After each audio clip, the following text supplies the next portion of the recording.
জানিয়ে দেব সর্বশেষ আপডেট বাংলা সংবাদ ও শুরুতেই শিরোনাম। আগামী 7 ফেব্রুয়ারি নির্ধারিত সময়ে দেশে জাতীয় নির্বাচন অনুষ্ঠানের ব্যাপারে প্রধান উপদেষ্টা প্রফেসর মোহাম্মদ ইউনূস তার অঙ্গীকার পুনর্ব্যক্ত করেছেন। তিনি বলেছেন, দেশের মানুষ তাদের ভোটাধিকার প্রয়োগের জন্য অধীর আগ্রহে অপেক্ষা করছে, যা স্বৈরাচারী শাসনামলে কেড়ে নেওয়া হয়েছিল।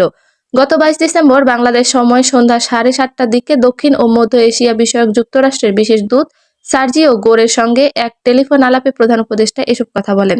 প্রায় আধা ঘণ্টাব্যাপী এই আলাপে বাংলাদেশ ও যুক্তরাষ্ট্রের মধ্যে বাণিজ্য ও শুল্ক সংক্রান্ত আলোচনা, আসন্ন সাধারণ নির্বাচন, দেশের গণতান্ত্রিক রূপান্তর এবং তরুণ রাজনৈতিক কর্মী শহীদ শরীফ ওসমান হাদির হত্যাকাণ্ড নিয়েও আলোচনা হয়। ভারতে যুক্তরাষ্ট্রের রাষ্ট্রদূতের দায়িত্ব পালনকারী সার্জিও গোর সাম্প্রতিক শুল্ক আলোচনায় নেতৃত্ব দেওয়ার জন্য প্রফেসর ইউনূসকে অভিনন্দন জানান। আলোচনার ফলে বাংলাদেশের পণ্যের ওপর যুক্তরাষ্ট্রের পারস্পরিক শুল্ক 20% নামিয়ে আনা সম্ভব হয়েছে। আলাপকালে মার্কিন বিশেষ দূত শহীদ ওসমান হাদির বৃহৎ জানাজার বিষয়টিও উল্লেখ করেন। প্রধান উপদেষ্টা বলেন, ক্ষমতাচ্যুত স্বৈরাচারী শাসনের সমর্থকেরা নির্বাচন প্রক্রিয়া ব্যাহত করতে বিপুল অর্থ ব্যয় করছে এবং তাদের পলাতক নেতা সহিংসতা উস্কে দিচ্ছেন। তবে তিনি জানান, অন্তর্বর্তী সরকার যে কোনো পরিস্থিতি মোকাবিলায় সম্পূর্ণ প্রস্তুত। তিনি বলেন, নির্বাচনের আর প্রায় 50 দিন বাকি। আমরা একটি অবাধ, সুষ্ঠু ও শান্তিপূর্ণ নির্বাচন আয়োজন করতে চাই।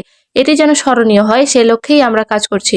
ফোন আলাপের সময় বাণিজ্য উপদেষ্টা শেখ বশিরউদ্দিন, জাতীয় নিরাপত্তা উপদেষ্টা ডক্টর খলিলুর রহমান এবং এসডিজি বিষয়ক সিনিয়র সচিব লামিয়া মোরশেদ উপস্থিত ছিলেন।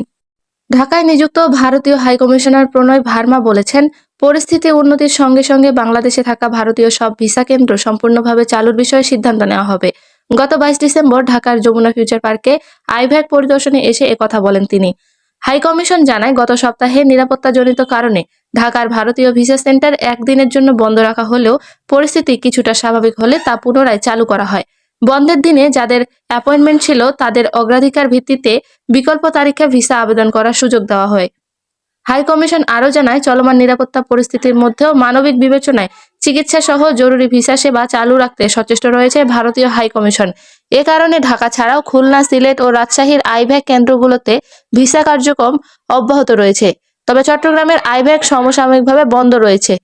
18 থেকে 19 ডিসেম্বর রাতে চট্টগ্রামে সহকারী হাইকমিশনারের প্রবেশপথে হামলা ও পাথর নিক্ষেপের ঘটনায় নিরাপত্তা হাইকমিশন আরও জানায়, চলমান নিরাপত্তা পরিস্থিতির মধ্যেও মানবিক বিবেচনায় চিকিৎসা সহ জরুরি ভিসা সেবা চালু রাখতে সচেষ্ট রয়েছে ভারতীয় হাইকমিশন। এ কারণে ঢাকা ছাড়াও খুলনা, সিলেট ও রাজশাহী, তবে চট্টগ্রামের আইভ্যাক সমসাময়িক বন্ধ রয়েছে। 18 থেকে 19 ডিসেম্বর রাতে চট্টগ্রামের সহকারী হাইকমিশনারের প্রবেশপথে হামলা ও পাথর নিক্ষেপের ঘটনায় নিরাপত্তার গুরুতর উদ্বেগ তৈরি হওয়ায় এই সিদ্ধান্ত নেওয়া হয়। পরিদর্শনকালে আইভ্যাক কর্মকর্তারা হাইকমিশনারকে জানান, বিপুল পরিমাণ জাল নথি জমা পড়েছে এবং দালাল ও মধ্যস্বত্বভোগীরা সাভারে হ্যাকের চেষ্টা করে কৃত্রিম চাপ সৃষ্টি করেছেন, যার কারণে প্রকৃত আবেদনকারীরা বৈধ অ্যাপয়েন্টমেন্ট থেকে বঞ্চিত হচ্ছেন। হাইকমিশনার প্রণয় ভার্মা এই সমস্যাগুলো সংশ্লিষ্ট বাংলাদেশি কর্তৃপক্ষের কাছে তুলে ধরার আশ্বাস দেন এবং আবেদনকারীদের বৈধ প্রক্রিয়া অনুসরণ করতে ও দালালের এড়িয়ে চলার পরামর্শ দেন। হাইকমিশনারের পক্ষ থেকে জানানো হয়েছে, নিরাপত্তা পরিস্থিতি নিবিড়ভাবে পর্যবেক্ষণ করা হচ্ছে এবং পরিস্থিতি উন্নতির সঙ্গে সঙ্গে সব ভিসা কেন্দ্র পুনর্ভাবে চালুর বিষয়ে সিদ্ধান্ত নেওয়া হবে।